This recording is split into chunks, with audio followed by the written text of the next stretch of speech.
Алматыда қарттарға арналған ерекше орталығы ашылды. Жұмыс басты адамдар ата-аналарын күндіз зейнеткерлер балабақшасына әкеліп кешке алып кете алады. Әзірге ресми атауы жоқ, дегенмен өз араларында қарияларға арналған сауықтыру орталығы деп атап жүр. Мұндағы медбикелер болса, күндізгі стационар деген балама атау қойған. Себебі орталықтағы қариялардың денсаулығына жіті мән беріледі. Айгүл Ермахан әңгімелейді.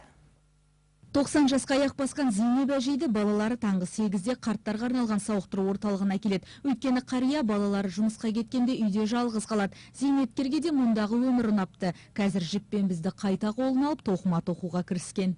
Қандай тапсырма береді, соны жасаймыз. Тамақтары тоқ, өте жақсы тамақ береді бізге. Біздің тұрмысымыз өте жақсы. Әнде қасымыздағы балалар, қыздар бәрі бізді өте сыйлайды. Қарсы сөз айтпаймын ешқайсына да. Неге десем, өздері сыйлап бізді әпелеп отырады. Орталықта тура балабақшадағыдай кесте бар. Таңертең қан қысымы тексеріліп, ізінше дене шынықтырылады. Таңғы ас ішіп, кітап оқиды. Дұрыс тамақтануға да көңіл бөлініпті. Тамақтың бәрі бізде буланған, асылған, қорылған. Біз тамақ бермейміз, өйткені бұл кісілердің асқазандары ауруы мүмкін.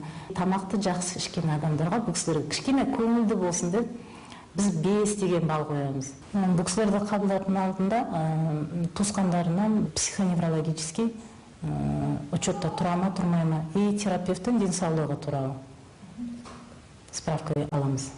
Бұл орталықтың ашылғанына 2 апта болыпты. Мұнда қазір Зейнеп ападан басқа Надежда әжей бар.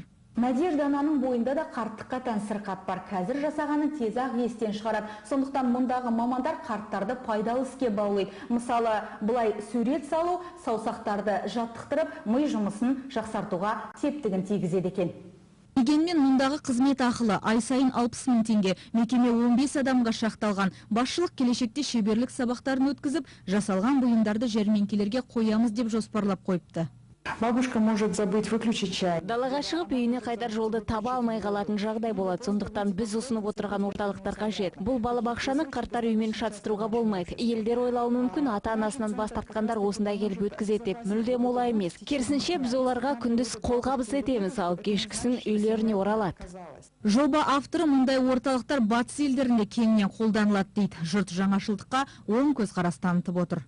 Әрине, жұмыс басымен көп адамдар ата-анасына қараймай айтқан хаттар үйіне өткізбегенді тәуба дейміз. Если жалғыз басты, жалғыз қалған адам болса, оған дұрыс деп есептеймін. Өйткені ол жерде тамағын уақытысымен береді, ұйықтасын ұйықтайды, уақытысымен қарайды денсаулығын.